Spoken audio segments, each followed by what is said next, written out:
Good afternoon, everyone, and welcome to all delegates who have joined the All Fashion Sourcing webinar in partnership with USAID Trade Hub, addressing buyers' needs. As an introduction to the webinar, I would like to introduce All Fashion Sourcing to you. The world has certainly changed due to COVID-19, and one this is abundantly clear is that all companies are trying to find cost-effective ways to market their brands to a target audience of potential buyers.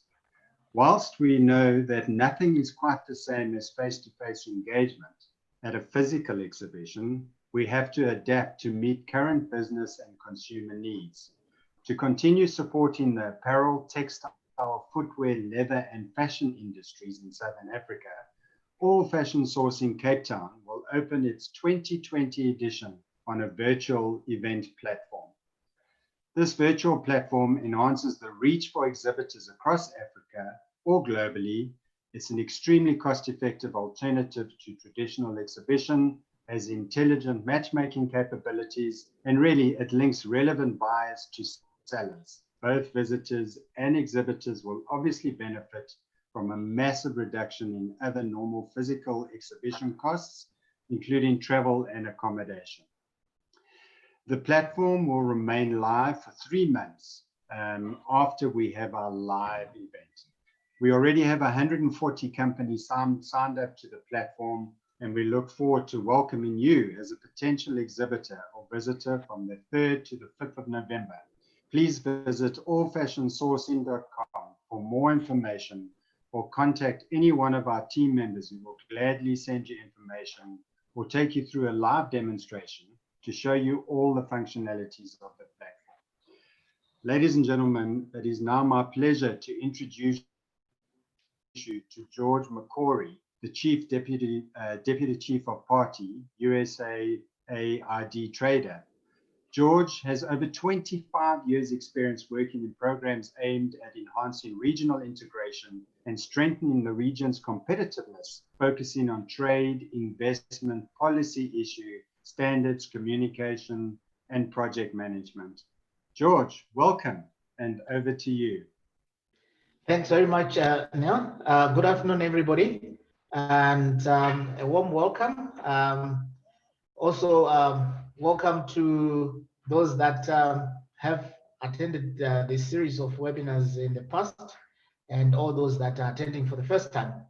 My name is George McCrory, as was highlighted earlier by Nell. I work for the USAID Southern Africa Trade and Investment Hub. Now, the USAID Southern Africa Trade and Investment Hub is a USAID funded project. It operates out of Pretoria, but we work in 8 countries in the SADC region, out of the 16 SADC countries. And these countries are led by South Africa. Then we also work in Eswatini. Today, we're going to be listening to Tammy here, who is actually from Eswatini.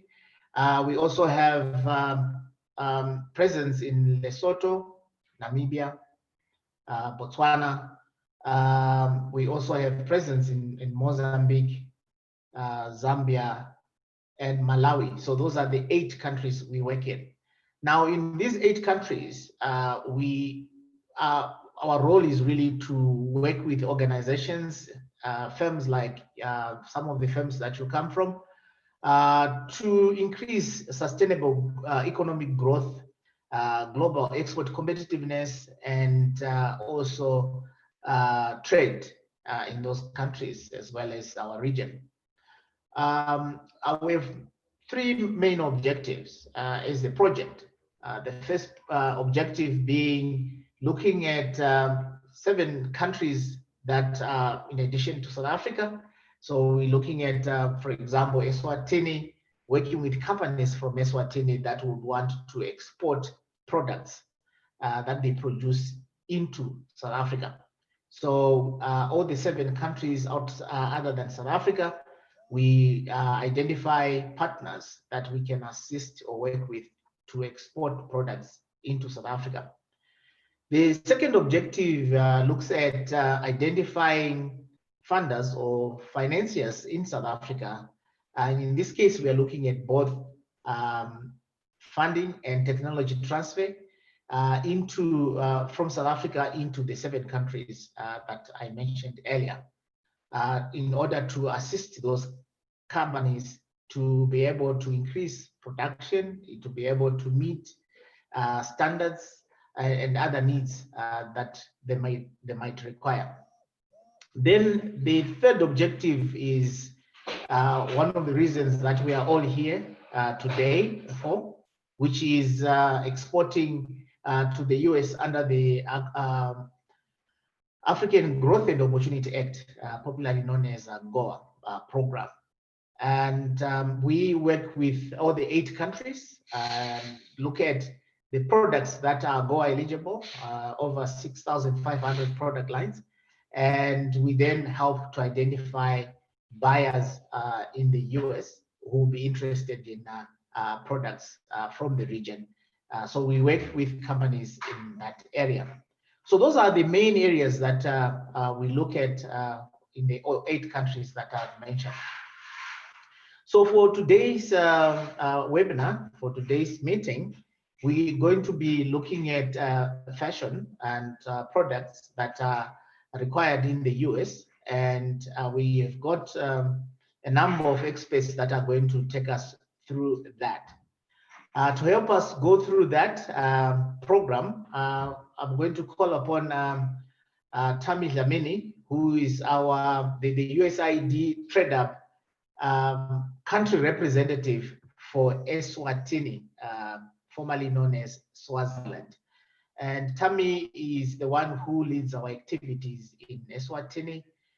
Tammy comes from a background of trade, and the activities that we all looking at today, Tammy is experienced in that area. And I would want to now hand over to Tammy to take us through the program. Thanks very much. Over to you, Tammy. Thank you very much, George, and welcome, colleagues, to this very exciting session where we are looking at what US buyers want. As we know, the customer is the one who really drives the business, so we always want to listen to customers. We have quite an experienced panel here. And we have 3 panelists who will take us through the process, looking at the different things that entice and make buyers to keep buying from us. We are going to be having Beth Hughes, who is the Vice President, Trade and Customs Policy for the American Apparel and Footwear Association. Beth will take us through US textiles and apparel sourcing trends, also looking at the impact of COVID on consumer behavior and distribution channels. We also have Lene Ferretti, who is the CEO of Bavana World Project, who will also speak to us on what US buyers want from suppliers, and specifically lessons learned from linking US buyers with South African suppliers, actually Southern African suppliers. And then our last panelist will be Mark Jager, who is the Vice President for Stakeholder Engagement for RAP. RAP is the Worldwide Responsible Accredited Production. As we know that the world is moving a lot into responsibility. Everyone should be responsible for what they do throughout the value chain. So he will just be introducing to us the RAP certification process and the impact that this has on the US buyer and how the buying decisions have changed since COVID started, and also the more social compliance that we need. So we are going to start off with Beth. Just a brief on Beth. Beth is responsible for supporting the association's effort on international trade and customs issues.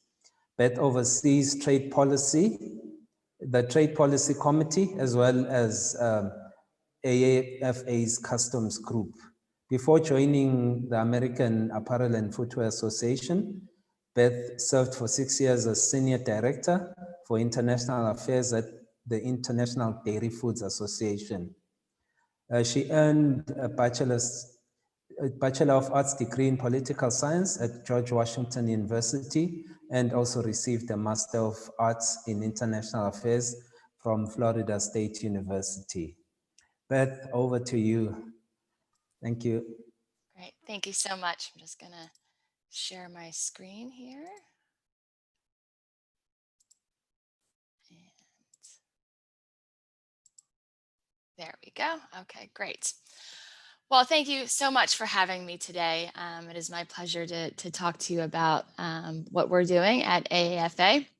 So thank you to All Fashion Sourcing and USAID Southern Africa Trade and Investment Hub. My name is Beth Hughes. I'm the VP of Trade and Customs Policy for the American Apparel and Footwear Association. And I'm excited today to present to you on US textiles and apparel sourcing trends and the impact of COVID-19 on consumer behavior and distribution channels. So just a little bit about us. The American Apparel and Footwear Association is the national trade association representing apparel, footwear, and other sewn products companies and their suppliers, which compete in the global market. Representing more than 1,000 world famous name brands, retailers, and manufacturers, AAFA is the trusted public policy and political voice of the apparel and footwear industry. Its management and shareholders, its 4 million US workers, and its contribution of $400 billion in annual US retail sales. AAFA provides exclusive expertise in supply chain management, trade policy, and brand protection to help our members navigate the complex regulatory environment and lower costs. Members gain unparalleled access to information and exclusive insights on regulation and policy, and premier opportunities for networking and collaboration. So for today's discussion, I'd like to focus on these 3 items here on the screen. What's happening in the current situation, some lessons learned, and then opportunities for Africa. So where do we stand? Where are we now? Basically, here in the United States, all imports are down from where they were last year. And much of that, of course, is driven by the disruption from the pandemic. You can see from the period January through July of 2020, apparel is down 11.3% from the same time last year. Footwear is down over 30% from 2019, and travel goods is down almost 24% from 2019. We're seeing large drops in imports from just about all countries, except for AGOA countries. That imports are only down about 2%, and that's mostly due to Ethiopia's growth of 36%.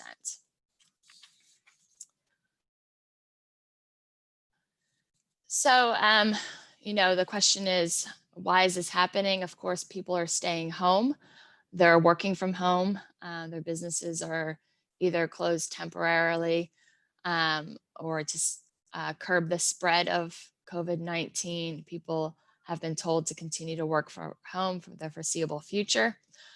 Stores are closed or temporarily are closed. We still have many stores that only allow a certain amount of people in at various times throughout the day to keep the social distancing protocols in place. So we're definitely seeing a significant decline in imports because the demand has dropped. People don't need certain items as much as they might have before because they're not going into the office, they're not traveling as much. So furthermore, we've seen the supply chain disruptions also. And that's due to country lockdowns, of course, and factory closures around the globe due to the pandemic. So that's what's caused this decline. So if we look back just at April, for example, sales in clothing stores and shoe stores were down 89.3% from the same time period last year. That's huge. But by August, we've seen that sales have improved a little bit. So we're only down about 24%. But if we think about that, that's still down considerable amount from the previous year. And all of this, of course, is due to the pandemic and the closures.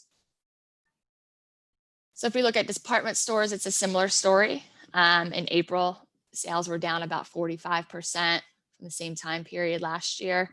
And by August, we've seen that improve considerably, but still down 16.7% for the same time period.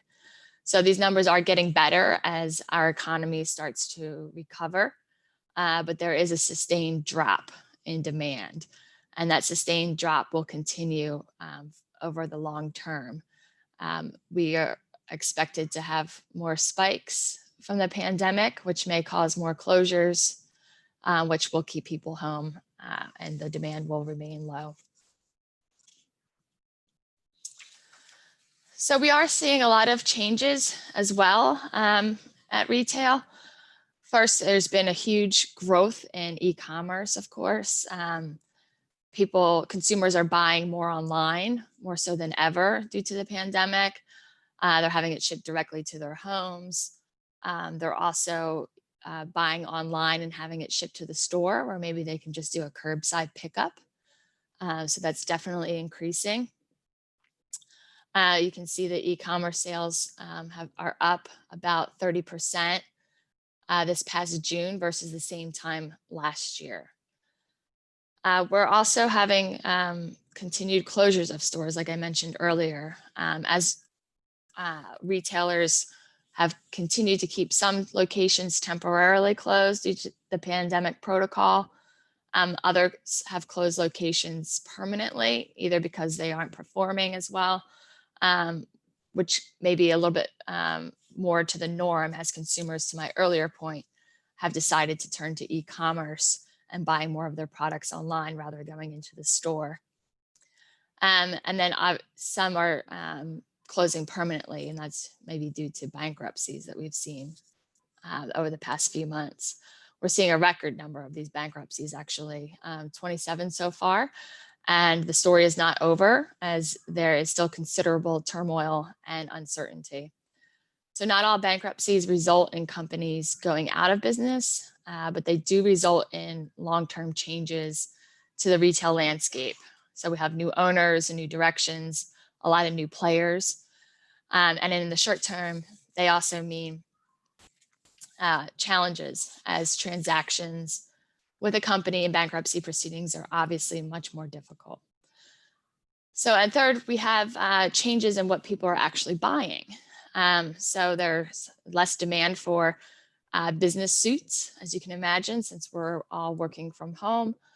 You may have a nice, business top, but be casual, or have leisure on the bottom, as the majority of our interactions are similar to today over Zoom or other platforms. So what we like to say over here is, we're business above the keyboard, and then we're comfort below the keyboard.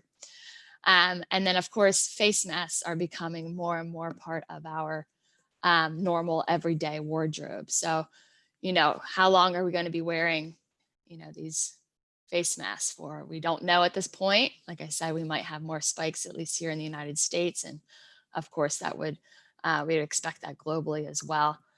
But they are becoming more fashionable. People are getting more used to wearing them. I know my children wear them when they go to the store. And so they're becoming a little bit more fashionable. You can buy them everywhere now. And, it is a lifeline. It's how we can get outside. It's how we can go to the store. But here in the United States, it can also be a political statement, unfortunately. So that's what we're seeing right there with face masks as well. So I just wanted to turn real quickly to some lessons that we've learned during this pandemic, and even before. Of course, today, China accounts for about 56% of all US travel goods imports. And that's down actually from 85% in 2016. 59% of all US footwear imports, and that is down 73% since 2016. And then China accounts for 30% of all US apparel imports, which is down 41% since 2016. So that means that more and more companies are diversifying out of China right now, and that's for many reasons. We do recognize, that China is still the fastest growing market. So you still want to be able to service the needs of that market. And many suppliers are still sourcing from China, of course. So they're dependent on China for inputs.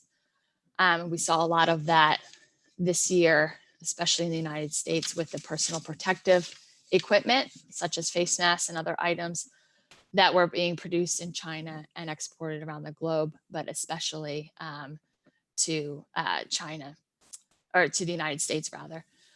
So we realized just how dependent we were on China, and with the trade war that we already were experiencing for a number of years, the growing anti-sentiment surrounding China has been accelerating, and that means many more companies are looking to diversify out of that region. They're rethinking their supply chains though. So not just trying to get just out of China, they're just thinking about how they want to be more vertical, more regional. So they want to be closer to the market that they want to service. They want to be sustainable and nimble. So like what I was talking about earlier with, being, realizing the e-commerce boom. They want to make sure that they're able to be nimble and flexible and participate in e-commerce as well, and not just rely on the stores. Okay, so finally, I just wanted to touch base on the African Growth and Opportunity Act, or AGOA. There is a great opportunity, I think, for Africa, as, like I said, more companies are diversifying their supply chains. They're either leaving China or they're looking for more vertical or regional supply chains. Luckily for us, AGOA doesn't expire until 2025. So trade will continue for the next 5 years, of course. But that expiration date, even though it's only 5 years away, we've seen that US investment in the region already faces uncertainty. Companies are poised to diversify out of China, and Africa is a logical place for them. So the on-again, off-again nature of the program before the 10-year renewal that we saw previously was extremely disruptive and meant the industry was not able to take advantage of the first 15 years of AGOA.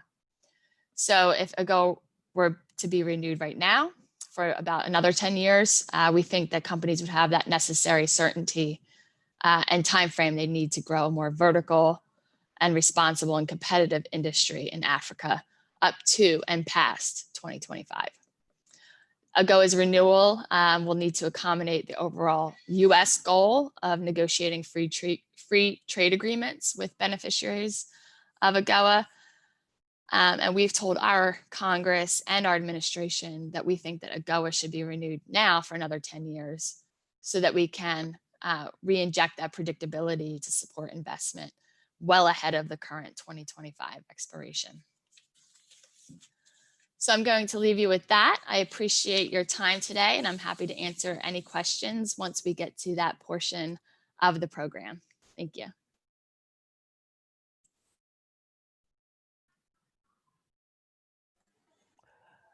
Thank you very much, Beth.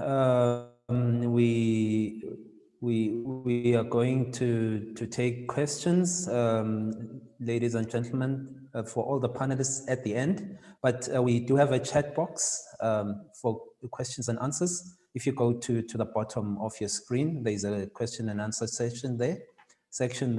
You can type your questions, and then we will direct them to the panelists at the end of our session. Okay, we are moving on now. Lene is our next speaker. Lene Ferretti is the CEO of Bavana World Project. Lene believes in all brands and SMEs that Bavana supports across the globe. She finds their talent and unique vision a breath of fresh air in a congested marketplace. Lene is passionate to raise the profile and opportunities for these companies And most of these will provide opportunities within marginalized populations. We, as the USAID Trade Hub, work with Lene a lot. We are identifying quite a few entrepreneurs that Bhavana World is helping to gain access into the US market and other markets. So we know that this session will be quite valuable, especially to our firms. Lene, over to you. Thank you, Tammy. Good day, everyone. I am just going to share my PowerPoint. Can you see that?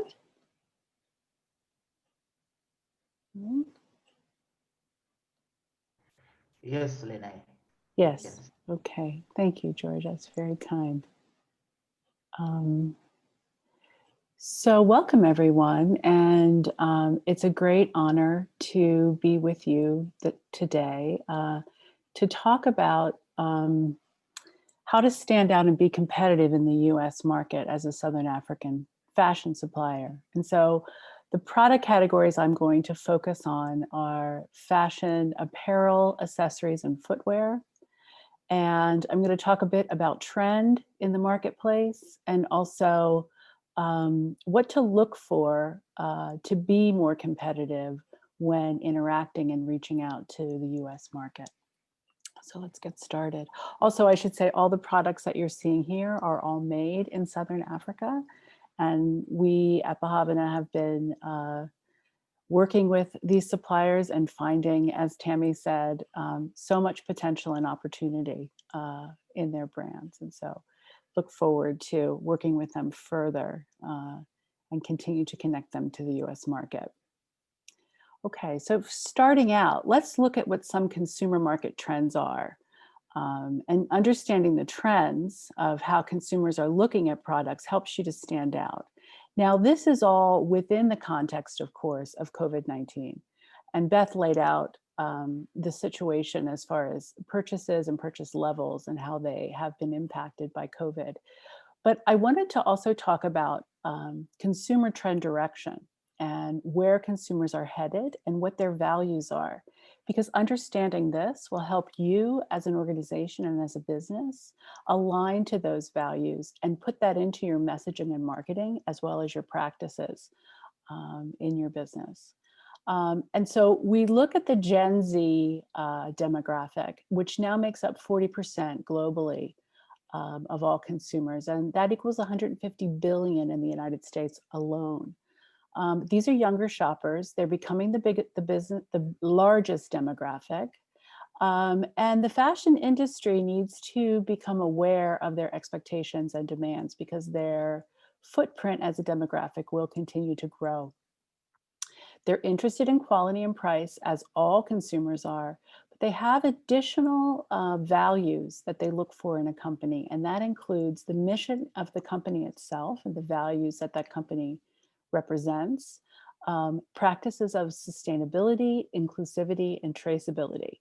And I'll go through that a bit more in each of the trend areas. So let's talk about sustainability first. Gen Z is very committed to environmental issues, more so than any other generation before. And they're continuing to put pressure on the fashion industry to clean up its act. Most of us know that the fashion industry does contribute to about 10% of annual global carbon emissions, and the consumption rate has increased over 50% over the next 10 years if this pace continues. Fast fashion has been part of that, the dumping of goods or purchasing things with a fast turn in fashion. And so this demographic is interested in purchasing products that are of higher quality, that will last longer, and that will reduce the fashion industry's waste on our environment. So within that, they are very interested in this, in a transparent supply chain. And we'll hear more about this with our next speaker, but that the industry needs to overcome our struggle with sustainability and be transparent and provide transparency to these consumers who have this higher level of environmental commitment and expect to understand what a company's environmental footprint is on before purchasing. 45% of these shoppers will do research prior to making a commitment to shop with a particular company.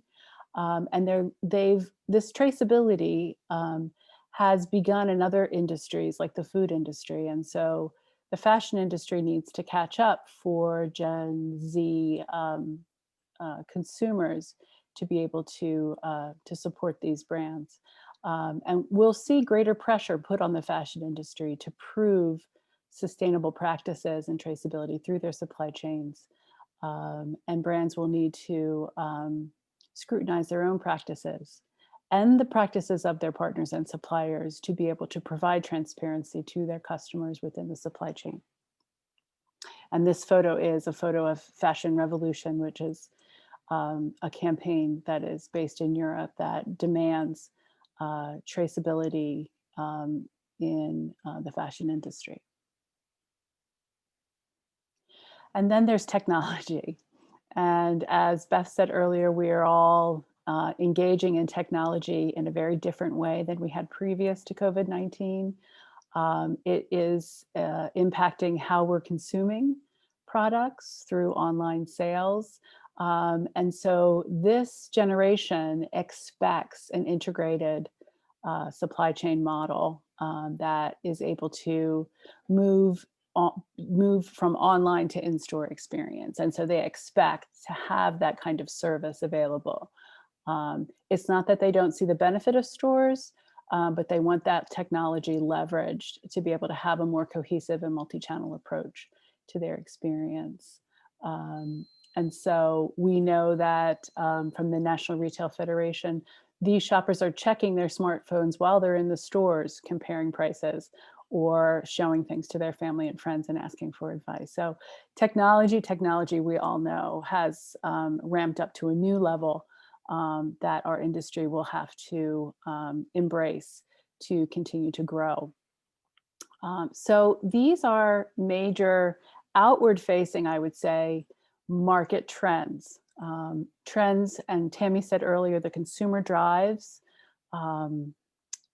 their purchases drive the demand. So understanding what's important to them is useful to be able to know when you're facing the market with your company, what are the messages and what are the practices that should be first and foremost to attract this new and growing consumer.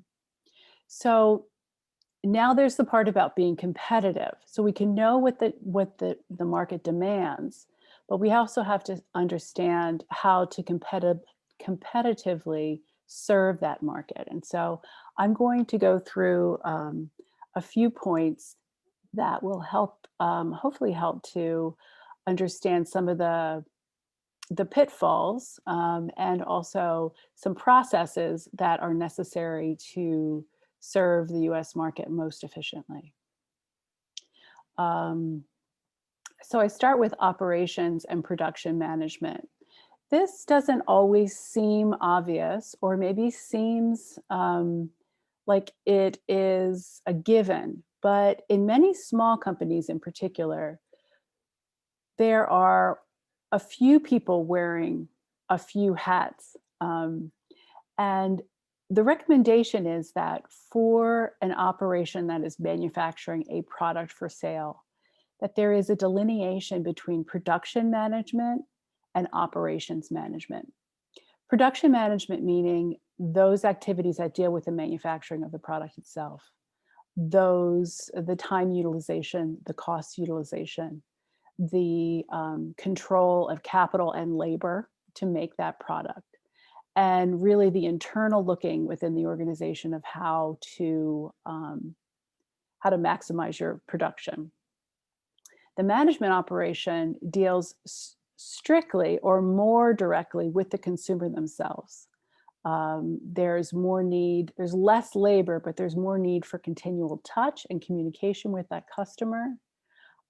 It requires less capital, but more service and constant contact. And what can happen is there can be a little bit of, both of these roles can play an advocate for the area that they are, they represent. And so production may have particular time restraints or cost restraints, and operations may have a particular buyer requirement.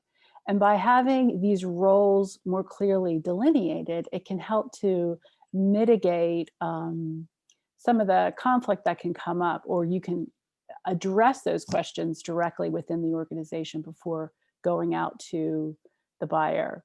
And it keeps focus on these two very important aspects of business. One, managing production quality and timing, and the other, managing your customers. When we talk about product design attributes, it's not only product aesthetics. I akin to product design in our industry more as an architect than an artist. There is a lot of engineering that needs to go on for a product to be successful. So what are some of those attributes? Utility. The product should perform a purpose, and it should perform that purpose to the customer over the life cycle of that product. And what we've heard from this consumer is they're expecting longer life cycles, which means higher quality. So the functionality and the life cycle of the product becomes very important. The aesthetic, of course, which is a bit more subjective, but is important based on the market and the buyer that you're serving, and that your aesthetic matches the expectation of that end market. Producibility. This is where R&D and really doing the engineering is important. If a product can't be produced effectively, cost effectively, and time effectively, then the production method needs to be revisited so that there is consistency in the product. Profitability, of course, it needs to make sense economically for both the producer and the buyer, and it needs to be a product that will help to sustain the organization. And finally, differentiation, which is something we all know is very important. Whether that's an attractive material or a material that's specific to your country, or packaging or design that you have infused into a product, differentiability is very important to all consumers and gives a business a competitive edge.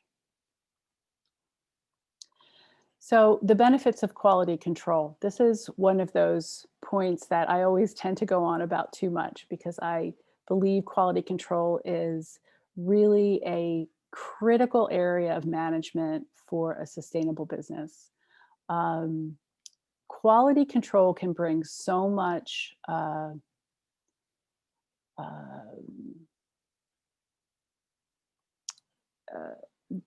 the word I'm looking for, I'm sorry, it brings a lot of consistency to your production line, and with consistency comes the ability to serve and replicate. So the benefits of quality control are more than just a good quality product. It actually impacts your entire production process. A good quality control system will reduce the amount of defects in a product, and that will save costs in both labor and material. That will also reduce waste and scrap and increase pollution. It allows you the ability to create a system that can produce a quality over a longer period of time in a consistent manner. It provides satisfied customers who have an expectation of a product and receive that product consistently. It also provides employees an understanding, a motivation, and an awareness of the quality standard of the product, so that that can be then replicated on a consistent basis. So this aspect of education for your staff is, in my opinion, one of the most important things. And that understanding quality and quality awareness can naturally increase productivity and overall efficiencies in your production process. So I can't say enough about the importance of quality control and having good quality control systems in place, particularly when you're reaching out to export markets. And now this is just some pointers, some tips that relate to some hidden costs that can happen when you're working with an export buyer in the United States or in any export region. Sometimes if your business is more regionally based, some of these costs don't come up. And because they are hidden, they can erode your profit margin if you're not considering them in your initial price quotations with your products to export markets. So some that I have seen, and some of the companies I've worked with in the Southern African region have shared some of these with me, and they have been part of my experience as well when doing sales and promotion of products to the US market. So sample development fees, including shipping fees. So many times US buyers may be very interested in your product. They may like your materials, your design aesthetic, your price point, but they want or need to make some development changes that will serve their customers more effectively. So they'll ask you to do sample development work. You just need to be sure that you have your terms and conditions laid out for how you will approach that. So what is the fee? How long will it take? What's the most effective method of shipping to get it to the customer on time? Because it's going to be going into a meeting, and if it misses the meeting, you may miss the order. All of these things have to be thought out at the beginning of the process so that you don't lose the opportunity. Third-party testing. Can't say enough about this, and there will be more said about this, I think, later in the program. Many companies will require particular third-party testing, which means your product goes to a third-party lab and is tested for various quality assurance and performance indicators. Crock testing, which is dyes don't rub off onto fabrics, flammability testing, lead testing. And so it's not an incredibly expensive process, but it is usually on the supplier to absorb this cost. So it's something you want to ask, do you require third-party testing? If you do, what tests are required? Do you have a lab that you work with? This helps you to then incorporate those costs into your final price prior to negotiating with the buyer. Barcodes, labels, coming from Asia, and the shipping costs associated. This happens a lot for larger brands. Their barcodes that they use come from a particular manufacturer that they've worked with, and you need to order those and have them shipped from Hong Kong or from their location for your production. And so again, you have to consider those costs into your price of manufacturing. This one gets us occasionally, which is additional packaging, packing materials, and even being asked to pick and pack for different locations. So this would increase your need for packing materials. You may have an order that needs to be picked and packed to go to 10 different locations because those distribution centers go out to 10 different stores or e-commerce warehouses. So it is definitely a service that is included at times in order writing, and something that you should be asking. How many distribution centers are we shipping to? Do we pick and pack for individual doors? Do we pick and pack for retail? Do we pick and pack for e-com? And then finally, the buyer's manual. And I'm sure many of you have had the experience where you've gotten the buyer's manual, it's 500 pages, and you're like, what do I do with this? And there's just a blanket statement. Follow the buyer's manual so you don't have a chargeback. So this can be a bit of a daunting task.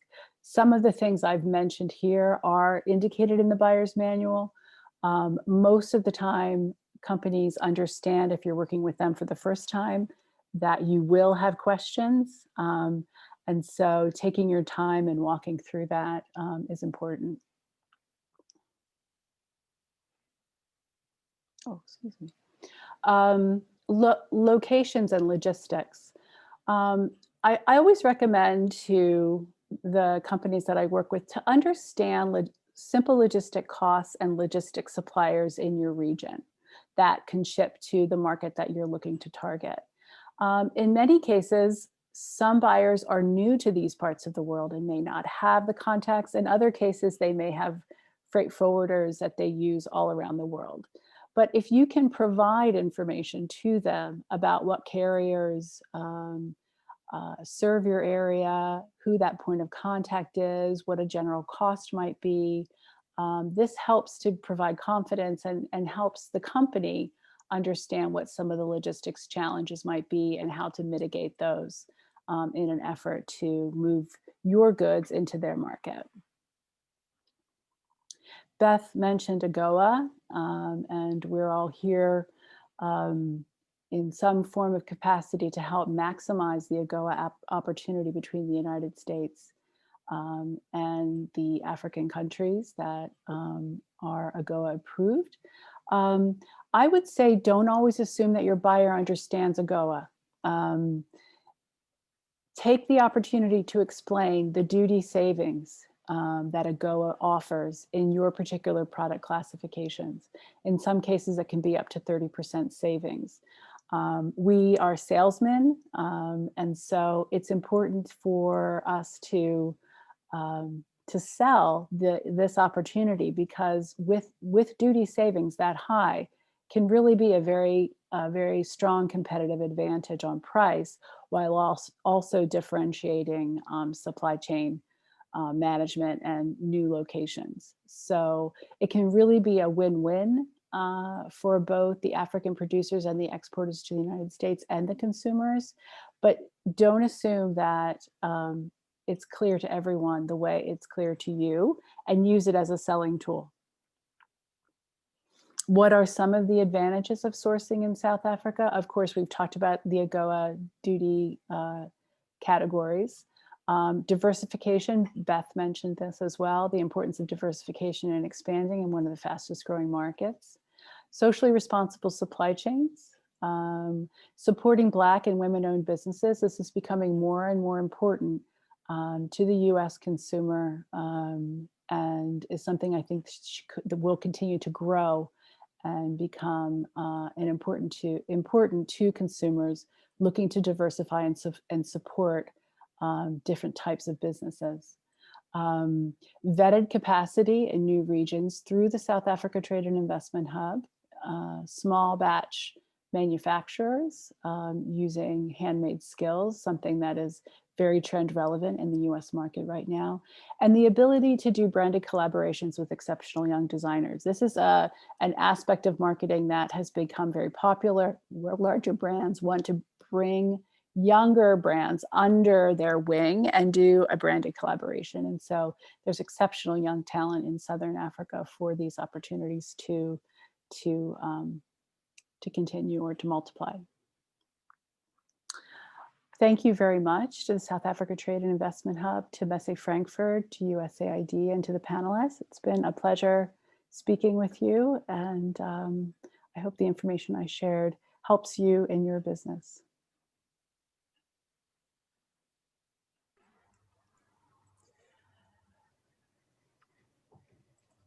Thank you very much, Lene, for such an insightful presentation. We hope that firms will continue to reach out and get this information, because it is very critical. It's not just what we produce, but how we get it to the consumer, and more importantly, are we competitive? We'll move on to the next presentation by Mark. Mark Jagger is the Vice President, Stakeholder Engagement for WRAP, which is the Worldwide responsible accredited production. And in this role, Mark is responsible for global operations, and RAP is an independent, objective, and non-profit team of social compliance experts that are dedicated to promoting safe, lawful, humane, and ethical manufacturing around the world. This they do through certification and education. Mark has served on the board of directors for RAP for 16 years, including 4 years as a secretary. Before joining RAP in September 2020, Mark worked for 27 years in the apparel industry.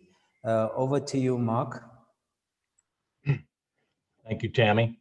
You should be able to see my screen and my chart at this point.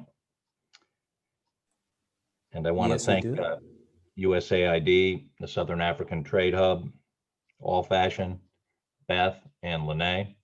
Lene, great charts. I love the pictures, but I also love the advice even more. So thank you. As Tammy mentioned, I work for RAP. RAP is a small nonprofit association based in the United States, but with a global footprint. And RAP, in a nutshell, certifies socially responsible production. And I'm going to take a few minutes today and talk about how that happens, and then why that's important to the U.S. buyer. So I'll cover a few topics in my agenda today: social compliance and why that matters to U.S. buyers. Once you decide on being socially compliant, why RAP is the best tool for you and your factory to achieve that social compliance, document it and demonstrate it to the U.S. buyer. I'll give you a very high-level overview of what a RAP certification process would entail. And I'll take a few minutes at the end and talk about how COVID-19 has impacted the social compliance industry and how it's impacted RAP. So really, the first question to address is, why does social compliance matter to U.S. buyers? And I've put forward several reasons, and let me just cover each of these. So reason one is probably the penultimate reason, and that's to protect the reputation of the buyer. The buyer has worked to build their brand, to build their image, to build their connection to the U.S. consumer, and values that brand and image quite high. And so to maintain that reputation, most responsible U.S. buyers will insist on at least a minimum floor of demonstrated social compliance in production of apparel, and particularly in the fashion apparel. Reason two, although the employees at the producing factory are not employees of the buyer, it's a given that the buyer and its management have a concern for the health and safety of the employees producing the apparel. They do not want to see injuries or difficulties with construction around the building. They want safe and effective partners in factories producing their apparel. Reason three, very straightforward: ensure the facility meets the local legal requirements. Again, a brand does not want to contract with a maker only to find out that they're skirting local requirements. It raises responsiveness from the factory in terms of getting the goods delivered, but it also impacts reason one in terms of the reputation of the buyer. Reason four, and Lene referred to this, the U.S. consumer is increasingly insisting on a more transparent supply chain. They're also insisting on socially responsible practices within that supply chain. RAP is a way to demonstrate that you're socially responsible. And reason five, and Beth alluded to this also, U.S. laws are increasingly regulating supply chains on very high profile issues like forced labor. Programs like RAP and other social compliance schemes address things like forced labor. So these are a handful of reasons, and there are others that you should consider achieving and demonstrating social compliance in your production before you begin export or attempting to export to the United States.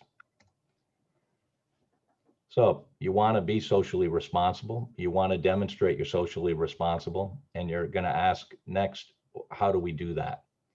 One approach is to work with WRAP. Now, why would you do that?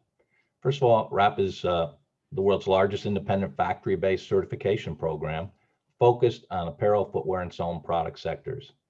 WRAP has been doing this business for 20 years, and it's gotten pretty good at it. And we've been able to grow our certification base significantly over this period. WRAP inspects and certifies factories all over the world. So we're taking the experience we've gained in difficult places, including Bangladesh and Southeast Asia, and apply that to our certification process.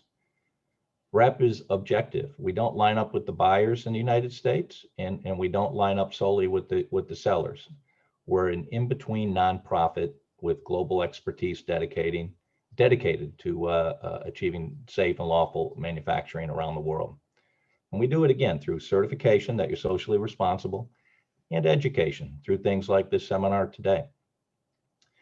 WRAP has also become a program of choice for industry associations in the US. We have great relationships with many associations that are centered in the Washington area where WRAP is based. And you heard from Beth today at the AAFA, WRAP is the official corporate social responsibility partner for the AAFA. So another reason to consider WRAP is the footprint I mentioned. So I'll share a few statistics with you this afternoon. The top 10 countries for WRAP certification in 2019 were China, with about 770 factories, followed by Vietnam, where WRAP certified 524 factories. And then shortly after that, Bangladesh at 331 and India at 269. And you can see the rest of the list here. Now, it's no surprise that the concentration of certifications also correlates with countries that do the largest volume of exports to the United States. But you can also see that some countries are rising, and WRAP intentionally focuses its resources on regions where there's great potential, including Africa and also in particular, Southern Africa region.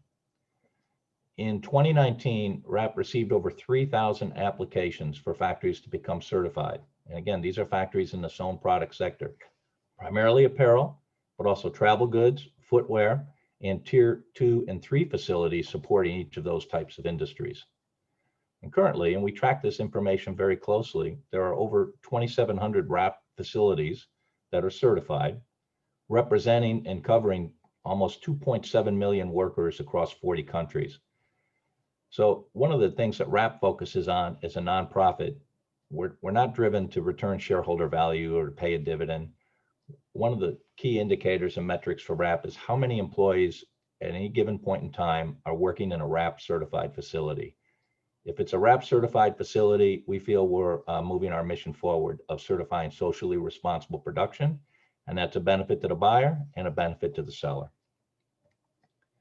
So what is WRAP's 12 principles or core scheme for socially responsible factories? First of all, these principles are familiar probably to 90% or so to all the other schemes that are out there, and they derive from international norms like the ILO core conventions around labor. WRAP developed these principles, as I mentioned, 20 years ago, and they're modified and updated periodically. But the fact that these 12 have remained basically in place for that period of time demonstrates the importance of each of these. And I'll just make a comment or two on what WRAP looks at for a factory to demonstrate compliance with these principles. First of all, as I've mentioned previously, demonstrating compliance with local laws. Are you paying the wages specified, or at least the minimum wages specified in your factory? Are there any indications that labor is not free to move? If it's forced labor, that's a problem with principle 2. Is there any evidence that child labor exists in your facility? If there is, you have a problem with principle 3. Principle 4, WRAP interviews employees. If there's evidence or reports of employees being harassed or abused at work, that'll come forward and could be a concern under principle 4. Principle 5 is document intensive. What did you say you're going to pay your employees? And have you demonstrated that you've paid those wages? Likewise with benefits. Principle 6 varies by region, by country, where there are different caps on the number of hours per day, per week, per month that can be worked. Are you following those limits, or have you obtained an exception for those limits for a stated lawful reason? Principle 7 deals with prohibition of discrimination, and it's wide-ranging discrimination across most of the designated types and classes that are prohibited in international norms. 8 deals with health and safety, and I talked a little bit about that already, but are the aisles wide enough? Are the doors and the fire exits, can they be operated? Do employees know how to evacuate the facility? Is the facility itself sound? RAP is not going to give you an engineering opinion on your building, but we're going to observe concerns, and those will be covered in your monitor report. Principle 9 is freedom of association and collective bargaining. Paragraph 10, and Lene talked a little bit about the importance of the environment. RAP expects that you'll follow your environmental regulations, and you'll pursue principles of reuse and conservation within your operation.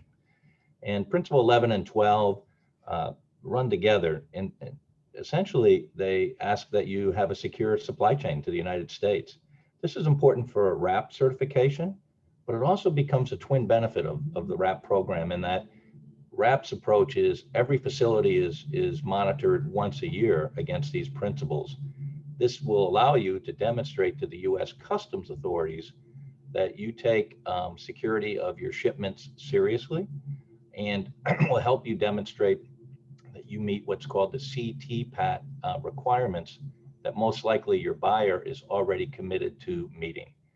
And there are basic requirements within Principle 11 and 12, which will help you demonstrate that. So those are RAP's principles. The certification process at a high level, it's pretty straightforward. There's a website, just refreshed this week, cleaner and easier to use. If you're interested in RAP for the first time, you fill out the application on the website. When you're ready, you submit your $11.95 $1,200 fee to RAP. That's it. That's the fee that RAP takes in a certification process, and it happens at the registration stage. You can have you can download or have already downloaded the RAP self-assessment tool, which will help you do your own assessment and prepare for an eventual audit. There's no charge for that, and you can download that at any time. And then when you're ready, an evaluation audit will be conducted, and this will be an unannounced visit, and it'll be from a monitor that RAP has both selected, trained, and approved. That monitor will show up within a window of time, that's 30 days, and will be expected to access your facility and do what you would expect to happen: a facility tour, employee interviews, management interviews, and that intensive document review around pay and benefits and related information, all to be verified against the RAP 12 principles. A detailed report of that audit process is delivered by the monitor directly to RAP in Arlington, Virginia, where RAP's trained staff reviews that report and identifies if there are any non-compliances to RAP principles, and if there's a plan that was put in place to remedy those, or if it's a, quote, clean audit. Clean audit, or one that has non-compliances that have been addressed, will result in a certification. Certification is valid for 1 year in most cases. And you're not done yet, because this is an ongoing process to maintain your social responsibility and compliance with RAP. RAP has a post-certification assessment process where we go out and randomly follow up on up to 20% of the certified factories to make sure at no cost to the factory that you're continuing to follow the principles. That's the certification process.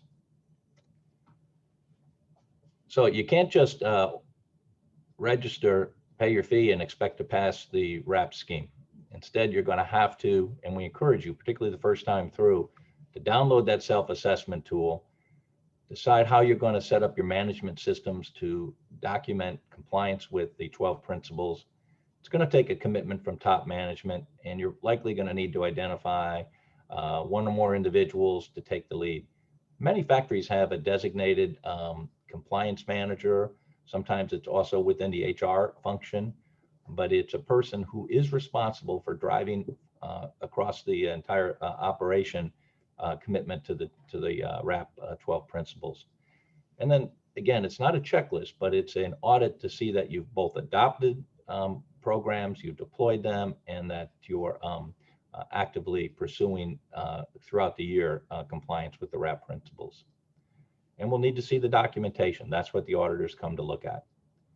It will require continuous education of your employees, and certain things will have to be demonstrated, like evacuation drills and so forth. But that's the implementation process at a high level. So I'll just take a minute now and talk about how that process has changed under COVID-19. And it has had a wide-ranging impact on RAP and all compliance schemes. So RAP is operating virtually in the US at the moment. Our team works primarily over Zoom and emails. Our field offices in Hong Kong and in Bangladesh and in Europe are more or less back to normal, in Southeast Asia in particular. And so they're able to come back into the office. They're able to do post-certification assessments. They're able to work with monitors subject to local restrictions to go in and do on-site inspections. Where they can't, RAP instituted an alternative desktop assessment. And basically that says if you're certified before your certification expires, go ahead and apply for an alternative desktop assessment, and you'll get an extension of 4 months once you undergo a virtual audit with one of the RAP monitors. And that essentially extends your certification until an on-site audit is possible.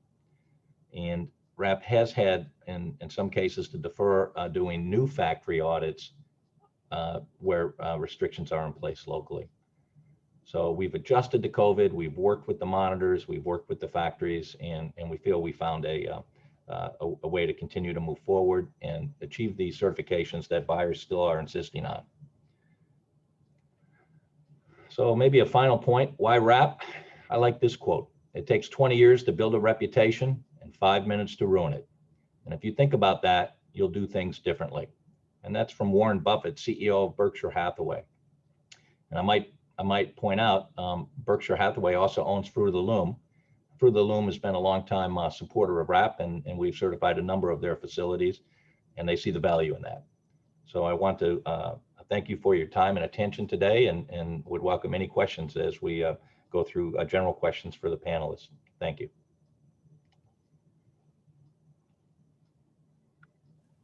Thank you very much, Mark. And once again, thank you to all our panel of experts. We are at a point where we are fielding our questions and getting responses from our experts. Please, the chat box is there for that. There is a question and answer chat box and a general chat box. You can use both of them, and then we will refer those questions to our experts over here.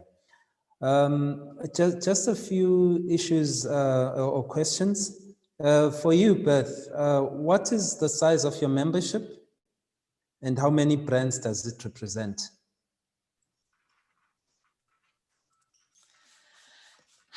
Okay, we have over 1,000 brands that we represent. So that includes, all the big name brands that you know and recognize, and then all their suppliers. So it's quite a large membership that we're really proud of. Thank you. And how would a regional supplier access those? Access our membership? Yes, if I want to work with members from AFA. Sure. Well, you can email our membership department, and they will happily coordinate with folks that want to either speak with or reach out or do business with our members. So I believe the email address is membership@aafaglobal.org. Thanks, Beth. And turning to Lene, from your current interactions, I know you are working with quite a few firms in the region. What are the biggest challenges that firms have indicated or what that you have noted with accessing US markets? It's a good question.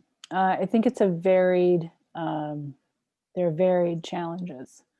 Some of the challenges can be strictly price challenges. So there is an expectation, or companies have been producing or sourcing in China, Bangladesh, Vietnam, and have an expectation on price that maybe doesn't match that price expectation for Southern Africa. So I think that has been one challenge.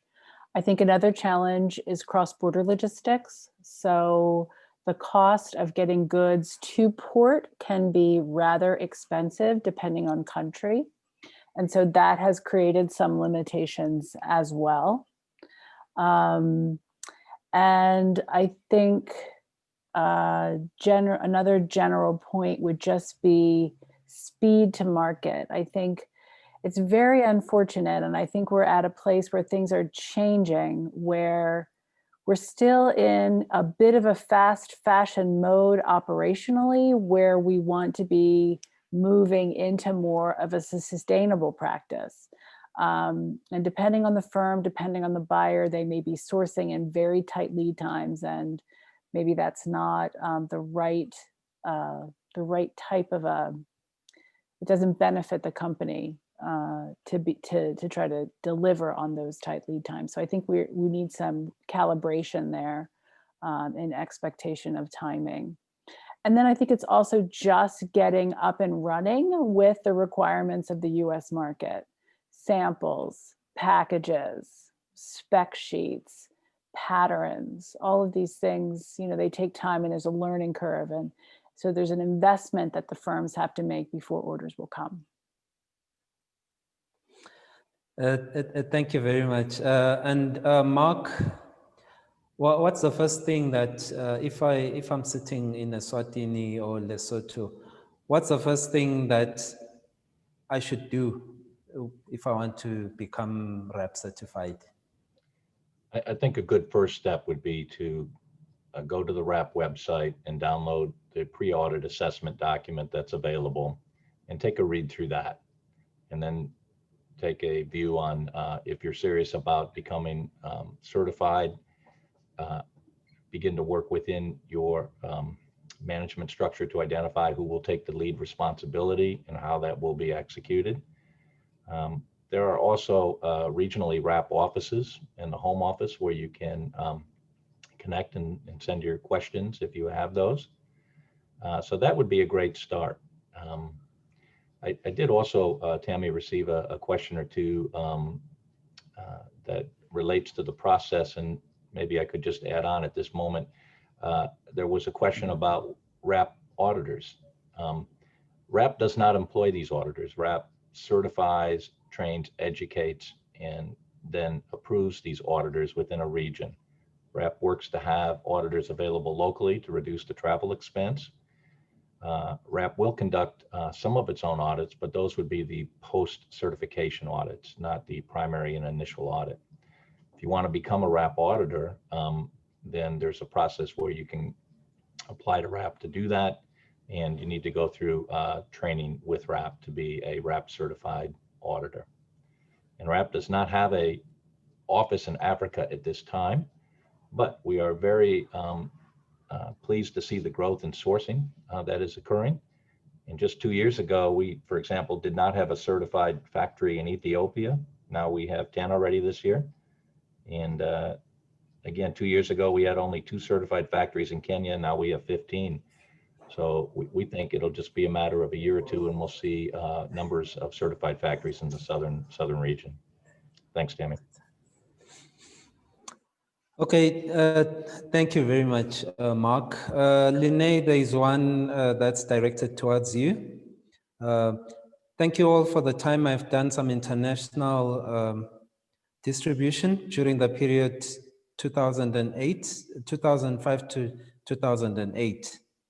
I went back to the agent route, but would like to go back now on a distributor model.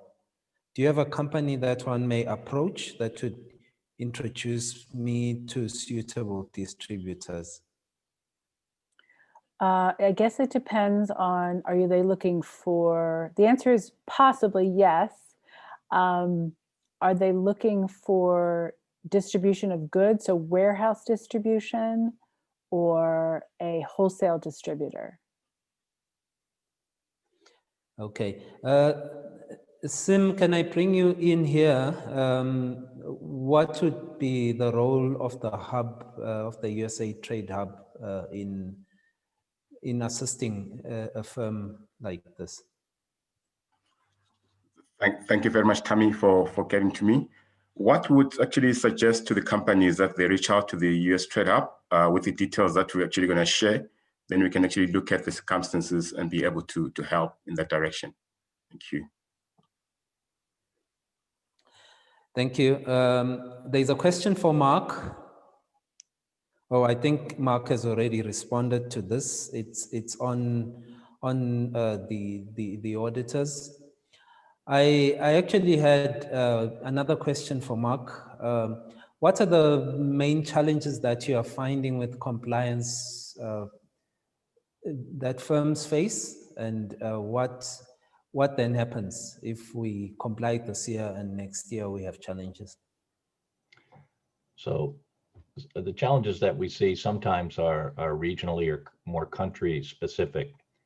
So for example, in China, we have challenges with excessive hours, and we've worked a program to address and make the hours that are worked more transparent. In Bangladesh, unfortunately, we've had problems with facilities and their how well they've been engineered and are they safe. In Africa, some of our early experience is just to communicate the basics of social compliance and the steps necessary within the management approach to social compliance that need to be implemented. And so, for example, again, seminars like this are a great first step. Also, updating our website materials so that they're freely available in multiple languages so that you can quickly, as a factory manager, get an understanding of what it will require to achieve a RAP certification. Okay, thank you very much. We'll just take two more questions, and we have noted all the questions. We are going to respond to those that we are not, that won't be covered due to time limitations. There's a question on AGOA. I need to find out more information regarding AGOA for South Africa. Can we bring in fabric from China and manufacture it here to export?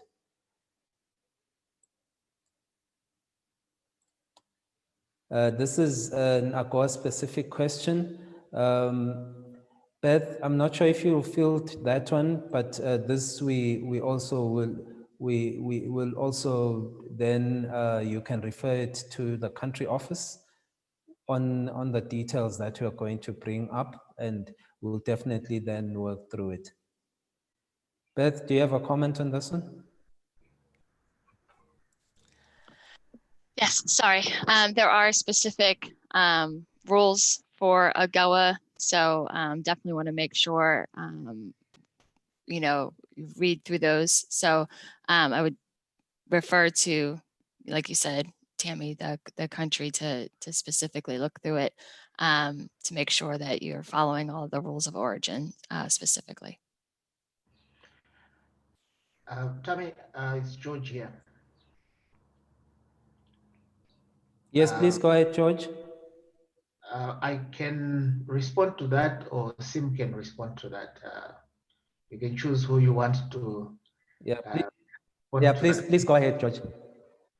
Yeah, as you rightfully pointed out, that we can be able to provide that information from our offices, but since we are here, we can answer that question. South Africa is one of those countries, if not the only one, that is not that doesn't qualify for third country fabric provision. So the issue here is that South Africa cannot import textile and then be able to make garments and export to the US and benefit or claim benefits under the AGOA program, whereas other countries can actually do that. So I hope that can point you in or provide you information when it comes to, if you are looking at, as a manufacturer who's based in South Africa, if you're looking at importing fabric to turn it into garments for export to the US and expecting to benefit from the AGOA provisions, that will not be possible. And Sim, you can come in here if you want to add something on that.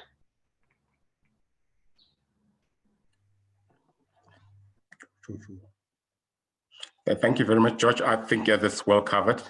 As you said, South Africa is just about the only country simply because they have an advanced textiles value chain. They can make their own fabric, so they don't actually qualify for third country fabric. Well noted.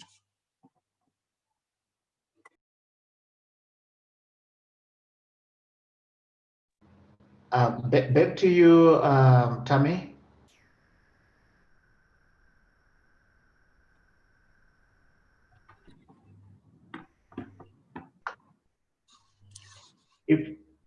If we have lost Tammy, I can take over. I think I was about to, we're about to get to that stage where I was coming back in anyway. So like Tammy highlighted, the questions that have not been answered during this session, we will look at those questions and direct them to the panelists to provide us with the answers, and then we will communicate with all the participants here. So don't feel like you were left out if your question was not answered during this session. Now, just to go on and add that from what Tammy said earlier, where he said you can approach our representatives, and when I say our, I'm looking at USAID, Southern Africa Trade and Investment Hub. We do have representation in all the 8 countries that I mentioned earlier on that we operate in. In South Africa, we are represented, or you can actually reach out to the South African or South Africa program portfolio manager, Francis Fraser. The details are actually coming up for each representation or representative in the countries that we operate in. In Botswana, we have a country representative there, and the name is Harriet Strive, and the email is actually displayed there. We also have Tammy, who was helping us with this session, is a country representative for Eswatini. And then in Lesotho, we have Marina Bizawani, Dagru in Malawi, Honorata in Mozambique, Charlie in Namibia. I've already talked about Francis. And then there's Peter in Zambia. Those are the country representatives that are in the countries that you might be listening in from. And you are free to reach out to those if you happen to forget any, your country rep. You are free to reach out to our office in Pretoria, myself, or Sim, or you can just email us. Also, our website is displayed there, so you can be able to reach us through our website. I'm glad Tammy is back. Tammy, during your absence, I took the liberty to move on with the program. I don't know if you had anything that you wanted to say before we move on to the next stage. Thanks, Tammy. Thank you very much, George. Technology deserted me for a minute there. Yes, we are at the end of our program, and I can see that you had already proceeded. May I please hand over to you officially, George? Thank you very much. Thanks, Tammy. Just before we move on to closing remarks, I don't know, Sim, if you can take us through the next steps before we move on to closing remarks. I noticed that there is a next steps session.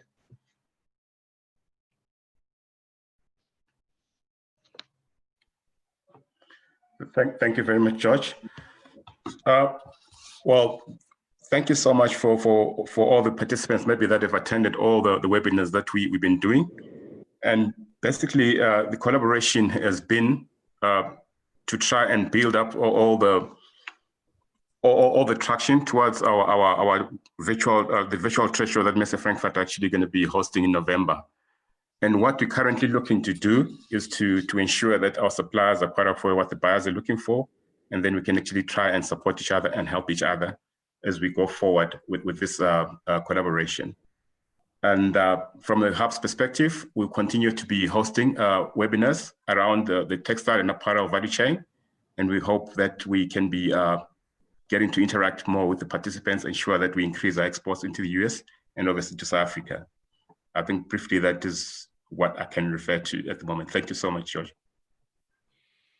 Thanks very much, Sim. So in closing our session and also closing this webinar, I would like to start by thanking all our panelists. Let me start by appreciating your participation, all those that participated and that have participated in the previous webinars that we have had, and those that are here today. Let me also thank Beth from American Apparel Footwear Association. I would like to also thank Lene from Bahavna Project. Thanks again for continuing to partner with us and collaborate. Also, thank you to Mark from RAP. We really appreciate our continued collaboration and participation. Just to highlight that this is one of those very important, as far as I'm concerned, webinars when it comes to understanding what the buyers look for in products, particularly when we are looking at exporting to the US. And listening to all the presentations and the discussions we've just had, I believe that we managed to get a lot of information on how we can actually go on and approach or try and get access to the US market and even in the region as well. And thanks very much to our panelists for a job well done. And they remain available, colleagues, to you all participants, that if you feel that you need to get more information, you can start by getting that information, or try to get that information from us. Where we are not able to provide that information as USAID, Southern Africa Trade Investment Hub, we can link you up with the speakers or the panelists that were here, and I'm sure they'll be able to provide you with the information. Again, let's also take advantage of the people that are around us.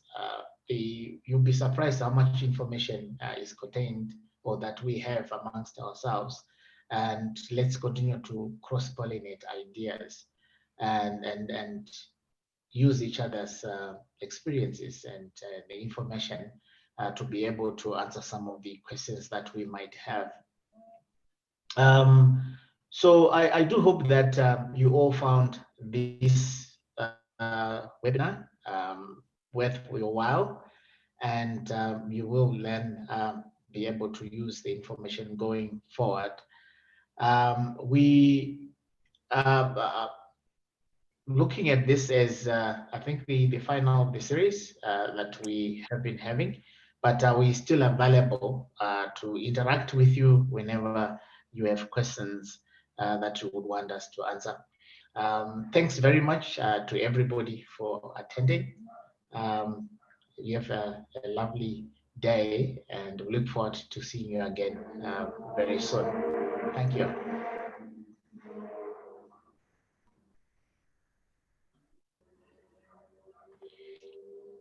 Thanks, everybody. That was really good. Thanks to all the speakers. That was very, very enlightening. Yeah, I would like to use this recording. So hopefully we've got your approval to do so. Thank you. Bye. Bye-bye, everybody. Cheers.